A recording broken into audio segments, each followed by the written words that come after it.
नाहमादुहु व नुसल्ली अला रसूलिहिल करीम अम्मा बाद फाउज़ु बिल्लाहि मिनाश शाइतानिर राजीम बिस्मिल्लाहिर रहमानिर रहीम। बंधुगण, আমি সাধক মোস্তাক মুনির, বাংলাদেশ।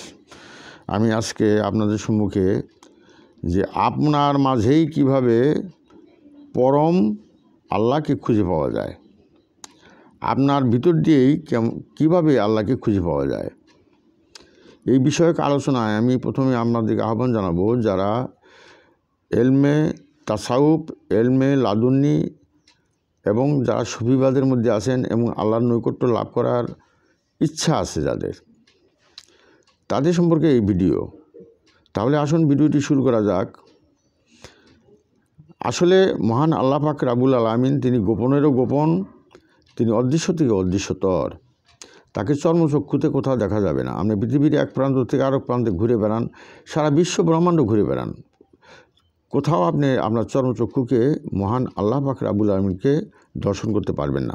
শুধু তাই নয়, আপনি অন্তর্চক্ষুতেও দর্শন করতে পারবেন না যদি মহান আল্লাহ পাক রাব্বুল আলামিন তিনি নিজ গুণে দর্শন না দেন। বলে সুবহানাল্লাহ। তো সুতরাং আমরা কিভাবে মহান আল্লাহ পাক রাব্বুল আলামিনের নৈকট্য লাভ করতে পারবো, তার দিদার লাভ করতে পারবো, আপনার মধ্য দিয়েই তাকে চিনতে জানতে হবে এবং সেটা কিভাবে, কোন পদ্ধতিতে, এই বিষয়ের উপরেই আমার এই ভিডিও। আপনারা একটি কথা মনে রাখবেন যে মহান আল্লাহ পাক রাব্বুল আলামিন মহাপ্রতাপান্বিত শক্তি ভাণ্ডার রূপে আছেন। বিশ্ব ব্রহ্মাণ্ড জুড়ে তিনি অবস্থান করতেছেন, এমন কোনো জায়গা নেই যেখানে তার অস্তিত্ব নাই। বলেন সুবহানাল্লাহ। কিন্তু আমরা ওই বন জঙ্গল, সাগর জঙ্গম, পাহাড় পর্বত ঘুরেও কোথাও তাকে পাবো না। সেই ব্ল্যাক হোল, সেই মনে করেন যে নাক্ষত্রিক জগৎ, তারপরে ছায়াপথ, গ্যালাক্সি, আপনি সারা বিশ্ব ব্রহ্মাণ্ডের এক প্রান্ত থেকে আরেক প্রান্ত পর্যন্ত যদি আপনি চষে বেড়ান, তো মহান আল্লাহ পাক রাব্বুল আলামিনের অস্তিত্ব খুঁজে পাবেন না। কারণ তিনি গোপনেরও গোপন, অদৃশ্য থেকে অদৃশ্যতর। তিনি এতই শক্তিধর, তিনি যদি প্রকাশিত হন তাহলে এই সমস্ত এই পৃথিবী জগৎ পুরে ছারখার হয়ে যাবে। বলে সুবহানাল্লাহ। সুতরাং মহান আল্লাহ পাক রাব্বুল আলামিনকে পাওয়ার এবং তার দিদার লাভ করার সবচেয়ে সহজতর পদ্ধতি হলো যে আপনার মাঝেই আপনাকে খুঁজতে হবে।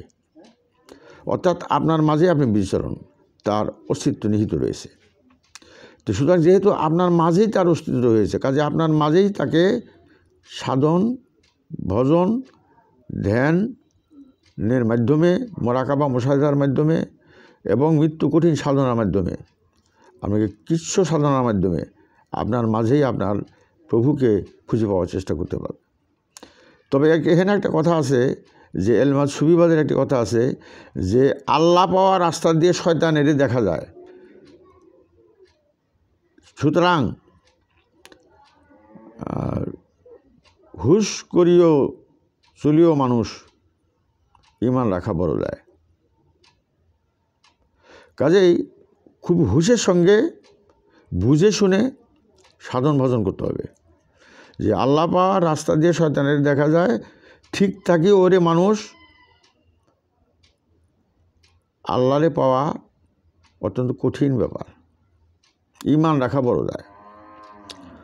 তাহলে আপনি কিভাবে মহান আল্লাহ পাক রাব্বুল আলামিনকে আপনার মাঝে আপনি খুঁজে পাবেন? তাহলে আসুন বিষয়টি নিয়ে আলোচনা করা যাক। আমরা একটা সচেতন অস্তিত্ব বিরাজমান, আমাদের এই অস্তিত্ব মহান আল্লাহ পাকের অস্তিত্ব থেকেই আমাদের অস্তিত্বের উদ্ভব হয়েছে। বলেন সুবহানাল্লাহ। কাজে যেহেতু আমরা একজন চৈতন্যময় জীব এবং সৃষ্টির সর্বশ্রেষ্ঠ আশরাফুল মাখলুকাত, আমাদের মধ্যে রয়েছে আত্মা রয়েছে এবং আত্মারূপে কর্তা হরি। যেহেতু আমাদের ভিতরে আত্মা রয়েছে, আল্লাহ আমাদের ভিতরে রয়েছেন, বাইরে অনন্ত অসীমকে খুঁজে পাওয়া যাবে না। কাজে যেহেতু আমাদের ভিতরে আত্মা রয়েছে, আত্মার প্রথম স্তর হলো জীবাত্মা। আপনাকে আল্লাহকে পাইতে হইলে আপনাকে চক্ষু বন্ধ করতে হবে এবং ধ্যানমগ্ন হইতে হবে। আপনার জীবাত্মার সাথে চেনা জানা হইতে হবে, নফসে আম্মারের সাথে চেনা জানা হইতে হবে।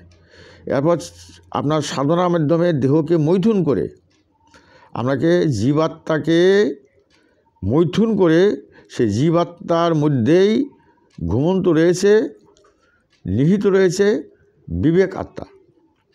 এবং সেই বিবেকাত্মা আপনাকে পথ দেখাবে, অর্থাৎ মন্দকে পরিহার করে আপনার ভালোর দিকে নিয়ে যাবে। এবং আপনার চেষ্টা সাধনা ভোজনার মাধ্যমে আপনার সেই বিবেক আত্মার মধ্যেই আবার ঘুমিয়ে আছে, অধিষ্ঠান নিয়ে আসেন সেই পরমাত্মা। কাজে আপনি বিবেকের মধ্য দিয়েই আপনি আপনার সেই পরম নূরকে আপনি দর্শন করতে পারবেন। আপনার দেহের ভিতরেই, বাহিরের কোনো খবর নাই, বাহিরের কোনো আলোচনা নাই, এখানে বাহিরে কোনো আলোচনা নাই, বাহিরে আপনি কোথাও তাকে খুঁজে পাবেন না। আপনার দেহের ভিতরেই মন্থন করে আপনার সেই খোদ বিন্দুকে আপনাকে উদ্ধার করতে হবে। এবং সেই নফসে লাওয়ামা যাকে বলা হয় বিবেকাত্মা, সেই বিবেকাত্মার মধ্য দিয়েই বিবেকাত্মা যখন আপনার ভিতর থেকে সমস্ত কুরুপু দেখায় দিবে, শয়তানকে দেখায় দিবে, ওয়াসওয়াসাকে দেখা দিবে, এবং সেগুলোকে আপনি বাতিল করে দিবেন, আপনার জীবন থেকে নির্বাসন করে দিবেন। তারপর আপনার ভিতরে আলো জ্বলবে, বিবেকের আলো জ্বলবে, নবী আগমন ঘটবে। এবং সেই বিবেক নবী, জেন্দা নবী, সেই মুর্শিদ রূপে প্রত্যেকটি মানুষের ঘটে ঘটে বিরাজমান। কাজেই বিবেক মানেই হলো নবী, বিবেক মানে হলেন মুর্শিদ। তিনি আপনাকে সাহায্য করবেন, এবং সেই সাহায্যের মাধ্যমে কি করবেন, আপনার আরও গভীর থেকে গভীরে যখন আপনি চলে যাবেন, যখন আপনি সেই বিবেককে মন্থন করে সেই বিবেকের স্তরকে উত্তীর্ণ হতে পারবেন, তখনই আপনি খোদ বিন্দু পরম নূরকে, যেমন কাঞ্চন বরণ দেখতে বাহার, সোনার বরণ যে নূরটা, এই নূর আপনি দর্শন করতে পারবেন। কোথায়? আপনার দেহের ভিতরে। এটা একদিনে সম্ভব নয়। আপনার দিনের পর দিন, আপনার মাসের পর মাস, আপনার বছরের পর বছর আপনি এই সাধনা চালিয়ে দিতে হবে। প্রতিদিন অন্তত একবার, দুইবার, তিনবার আপনি যখন পারেন আপনাকে আল্লাহকে সময় দিতে হবে। আল্লাহ পাওয়ার রাস্তা। এখন আমাদের সম্মুখে দুইটা রাস্তা খোলা আছে, একটা হলো যে সরাসরিয়তের মাধ্যমে আল্লাহর নির্দেশ পালন করা, আরেকটি রাস্তা হলো তরিকতের মাধ্যমে আল্লাহকে পাওয়ার চেষ্টা করা। আল্লাহকে পাওয়া এবং আল্লাহর হুকুম পালন করার ভিতরে পার্থক্য আছে। যিনি হুকুম করেছেন তাকেই আপনি পেতে চান, তাহলে এটাকে পাইতে হলে অনেক মৃত্যু কঠিন সাধনা করতে হবে, এবং আপনার দেহের ভিতরেই তার অধিষ্ঠান রয়েছে, এবং সেখানে আপনাকে অবশ্যই শয়তানের ওত পেতে আসে, এবং সেখানে আপনি যাতে না দিতে পারেন, আপনাকে বিভিন্নভাবে বিভ্রান্ত করার চেষ্টা করবে। কাজেই সমস্ত বাধা অতিক্রম করে, শয়তানের ওয়াসওয়াসাকে অতিক্রম করে, শয়তানের সে ধোঁকাকে অতিক্রম করে, শয়তানের সে মায়াজালকে অতিক্রম করে আপনি যখন সেই জীবাত্মা থেকে নফসে লাওয়ামা অর্থাৎ বিবেকাত্মা স্তরে উত্তীর্ণ হবেন, তখন বিবেক কী করবে? আপনাকে সাহায্য করবে। কী সাহায্য করবে? কোনটি ভালো, কোনটি মন্দ, কোনটি ন্যায়, কোনটি অন্যায়, কোনটি হারাম, কোনটি হালাল, এগুলো আপনাকে বাছ বিচার করে দিবে।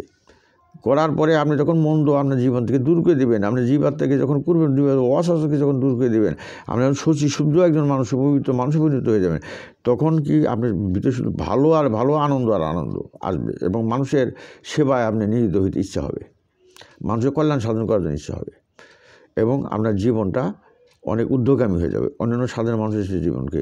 আপনার এই জন্য আপনাকে নিরিবিলি থাকতে হবে, এবং যথাসম্ভব প্রয়োজন ছাড়া অহেতুক মানুষের জনসমাগম থেকে আপনাকে ততটা নিরাপদে আপনি অবস্থান করতে হবে। তাছাড়া আপনি সাধন ভোজন করতে পারবেন না। এবং গভীর রাত্রি হলো সাধন ভোজনের মেইন সময়। আপনি উদ্দেশ্য থাকতে হবে, নিয়ত থাকতে হবে যে আমি আমার দেহের ভিতরে যেহেতু আল্লাহ আছেন, এবং আল্লাহ বলেছেন আমি মানুষ এবং তার অন্তঃকরণের মাঝে আড়াল হয়ে আছি, এবং মানুষের ঘাড়ে সারা গেছে নিকটতর, মানুষের জীবন সেরা চেয়ে আমি নিকটতর। সুতরাং তিনি এটা তার কথা, আমার কথা না। তিনি যেহেতু আমার আপনার মাঝে আছে, কাজে আমার আপনার মাঝে ডুব দিয়েই তাকে খুঁজতে হবে। যদি এই পদ্ধতিতে আপনি মোরাকাবা, মুশাহাদা, ধ্যান, সাধন, ভজন ইত্যাদির মাধ্যমে, যদি তাহাজ্জুদ নামাজ আছে, এগুলোর মাধ্যমে যদি আপনি আপনার চক্ষু বন্ধ করে আপনার দেহের ভিতরে যদি আপনি তাকান, এবং সেই দেহের ভিতরে সেই গুড়গুড়ে অন্ধকারকে যদি আপনি দূরীভূত করতে পারেন, তারপরে যখন আপনার সেই কী বলে শয়তানের ওয়াসওয়াস থেকে যদি আপনি নিজেকে মুক্ত করতে পারেন, জীবাত্মার ওয়াসওয়াস থেকে নিজেকে মুক্ত করতে পারেন, আমি বিবেককে যদি আপনি জাগ্রত করতে পারেন, এবং বিবেকের মধ্য দিয়েই যখন আপনি সেই পরমে পৌঁছে দিতে পারবেন, পরমে পৌঁছে গেলেই আপনি সেই কাঞ্চন বরণ দেখতে বাহার সেই পরম নূরকে দর্শন করতে পারবেন। শুধু দর্শনই নয়, এক সময় আস্তাজেব লাকুম, অর্থাৎ আপনার দেহের ভিতরেই বাক্যালাপ হবে, আল্লাহর সঙ্গে বান্দা বাক্যলাভ হবে। যেমন নবীর সঙ্গে আল্লাহর মিরাজে বাক্যলাভ হয়েছে, ঠিক তেমনি আপনার সাথে আমার সাথেও তিনি আপনার দেহের ভিতরেই একজনের মিরাজ সংঘটিত হবে এবং মহান আল্লাহ পাক রব্বুল আলামিনের আপনি সেই দিদারকে আপনি লাভ করতে পারবেন এবং বাস্তব ভিত্তিক ইমানের সর্বশেষ সীমানে পৌঁছতে পারবেন এবং আল্লাহর রঙে আপনি রঞ্জিত হয়ে যাবেন এবং আপনার মানব জীবন ধন্য হয়ে যাবে। ওয়া আখিরে দাওয়ানা আলহামদুলিল্লাহি রাব্বিল আলামিন। আসসালামু আলাইকুম রহমতুল্লাহি ওয়া বারাকাতুহু।